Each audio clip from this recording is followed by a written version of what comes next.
Okay, y'all, we're gonna get something out the shadow syndromes. I've been so jittery. I don't know what it is about me and loud noises. This alarm keeps going off. I feel so bad for the other people because my thing will go off if I start frying anything. It'll go off the alarm, and it's not that. It's just no vent, so then I have to make sure the window's open, this window's open, or that, so that it's this whole thing.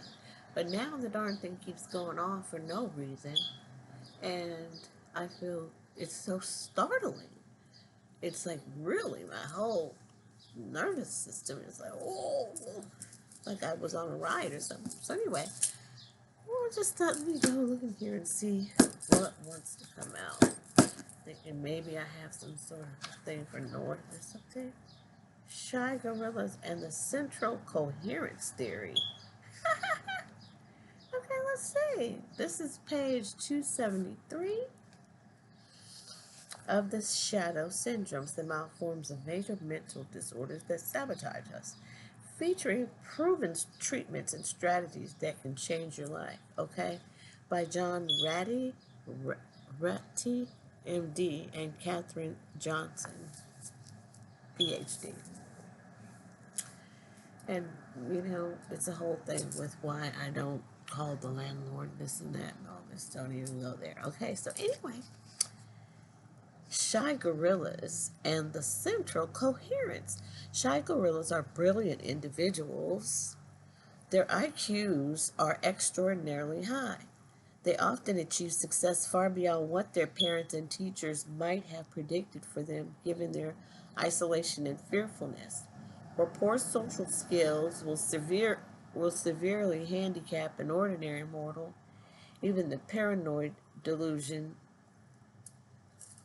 of the shy gorilla do not necessarily block their paths. Instead, they make their way in tightly drawn professional worlds where colleagues recognize their brilliance and accept their idiosyncrasies. Their fellows do this because the shy gorilla possesses one critical advantage over the rest of us. He is obsessed with his chosen interest. In this, as in so much else, the shy gorilla is ultimately more autistic not than not all of these people, mathematic professors, NASA's engineers, Microsoft microserfs, wait, engineers microserfs in their way demonstrate the limited interests of their classically autistic brothers and sisters. And because they never let go of an idea, they see its ramifications throughout different domains. They make brilliant and unforeseen connections. It is what makes them genius in their field, as opposed to merely Renaissance men and women with high IQs. It is here in the autistic person's ability to seize and pursue one's subject for a lifetime that we see the connection between the terrible deficits of autism and its terrible brilliance, its isolates of ability, and terminology of the professionals, and sovereignty. Oh, in terminology of the professionals, it's savantry. Savantry. Even the most handicapped autistic child will obsess over some interest. However, pointless train timetables or makes of automobiles or pieces of lint.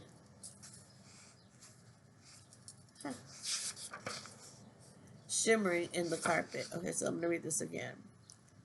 Even the most handicapped autistic child will obsess over some interest. However, pointless train timetables or makes of automobiles or pieces of lint shimmering in the carpet. The autistic child may spend hours and hours of his day picking tiny pieces of lint from the floor. If his parents try to distract him, he resists with all his might and soon returns to his obsessive quest. Very likely, he is good at perceiving tiny pieces of lint. The severely handicapped autistic child may be brilliant in the minute quests that grip him. Autistic and autistic-like interests all share one overriding quality. They are extremely narrow in nature. The autistic person thinks about or does the same small circumcised, circumscribed, circumscribed thing over and over again, day in and day out. It must be the same, and it must be narrowly defined. Lint from the carpet or higher mathematics. Recently, British theorists have developed a theory to explain why this should be so. The autistic person, they believe, suffers from a deficit in an ability to bring unity to the perceived world. Instead of seeing the world as a world, or the room as a room, or the carpet as carpet, he sees the world in pieces. The normal person automatically, unconsciously assembles his perceptual world into wholes.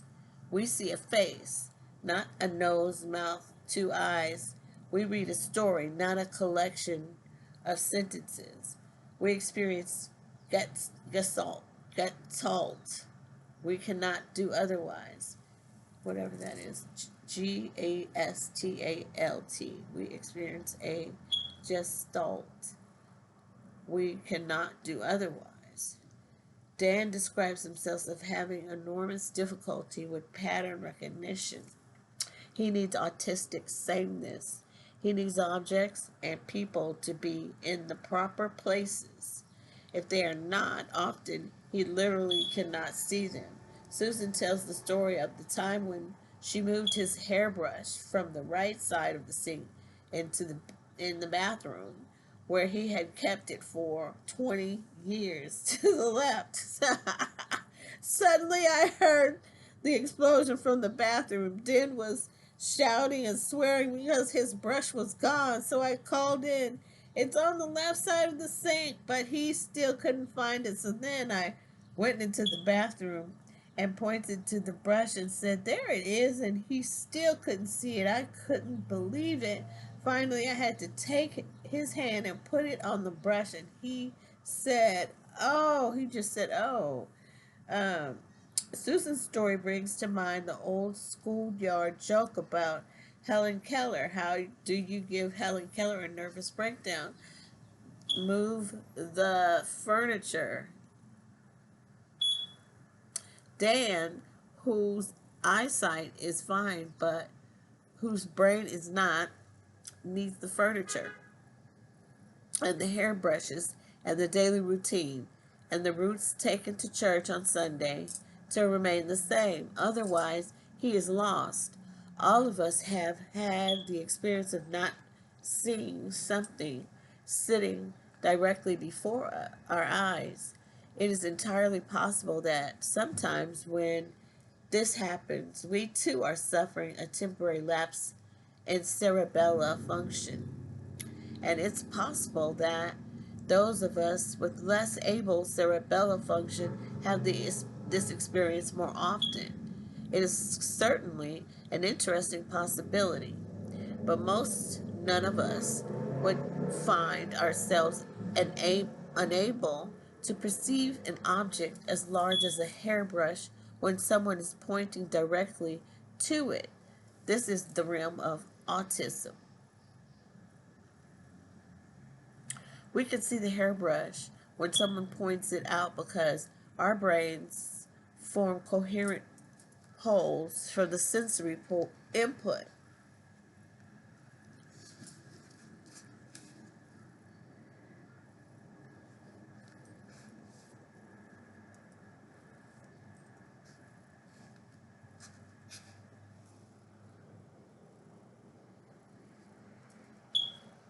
Okay, that Dan's brain does not automatically see. A hairbrush as a hairbrush rather than a mosaic of bristles and plastic may explain how it is that Dan can pick dead roses for his wife without knowing it. The flower's two qualities of being roses for his wife without knowing it. The flower's two qualities of being roses and being dead do not cohere in his perceptual apparatus. He is missing an entire element of the flowers. He is missing the fact that they are no longer alive. The same process happens, or does not happen, at the social level. The baby sees the toy train, but misses his mother's smile at the train. The British neuropsychologists work on central coherence.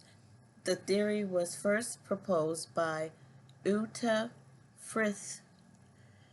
Is exciting because it rather precisely fits the neurological work of Eric Kaurchens.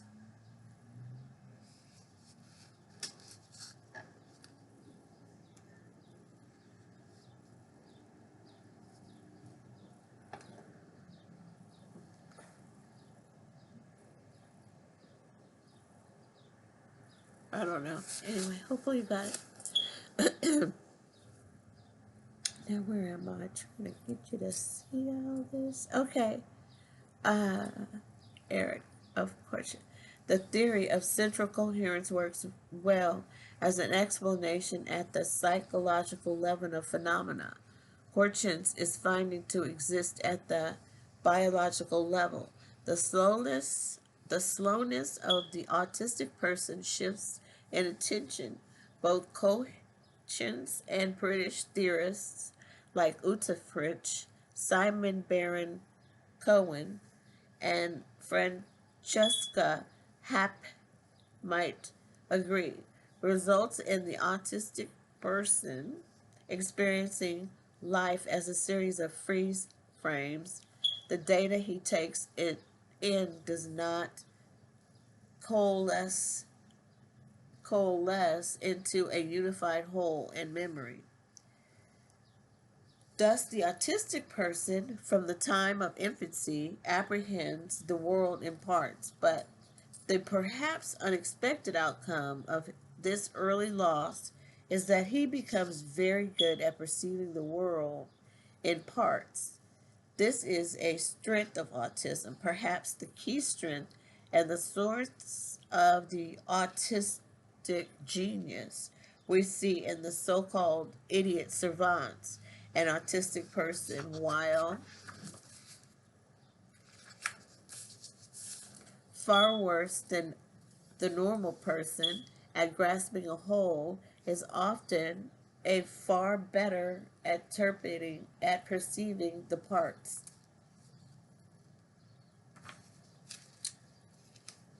It embedded figures tests in which a child is asked to find a hidden figure in a picture. Autistic children far outperform normal children. Often they outperform the experimenters as well. Child, I'm done reading. My throat. Stop going anymore. Let me see. Oh, Jesus. Here we go. In practice, the autistic deficit in central coherence reveals itself in various ways. Hapcities. Hape? Or hap? I don't know. It's over here somewhere. HAPPE with a little asterisk above the E. Cities several fascinating examples. In one, an autistic boy was shown a toy bed and asked to name the parts. He identified everything correctly: bed, mattress, quilt. But when he came to the pillow, he said ravioli. And indeed, the toy pillow did in fact look exactly like a piece of ravioli. But a normal child would never have made the mistake of a of uh the normal child would have been guided to contact. But a normal child would never have made this mistake. The normal child would have been guided by context, the whole in making in his answer. He would guided by context, the whole in making his answer. This is a bed. This is a pillow. Not this is a bed. This is ravioli. But to his intelligence, autistic child, the context made no difference. He viewed each part of the bed in isolation, not in relation to the other parts. The pillow did not relate to the mattress and the quilt. It was a thing unto itself, and it looked like ravioli. So ravioli it was. Fascinatingly, autistic artists also show the penchant.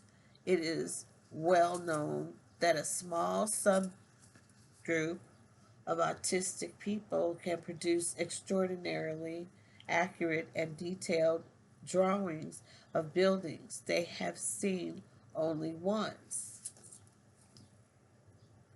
The way in which many of them set about making these drawings is to begin with an isolated detail, such as a branch on a tree or a doorway, and then progressively add on the surrounding details one by one. This is not at all the way in which a professional artist who is not autistic goes about his work. The normal artist begins by roughing out a general outline of a scene and only then filling the details. A deficit in central coherence may explain too why autistic people so violently prefer and even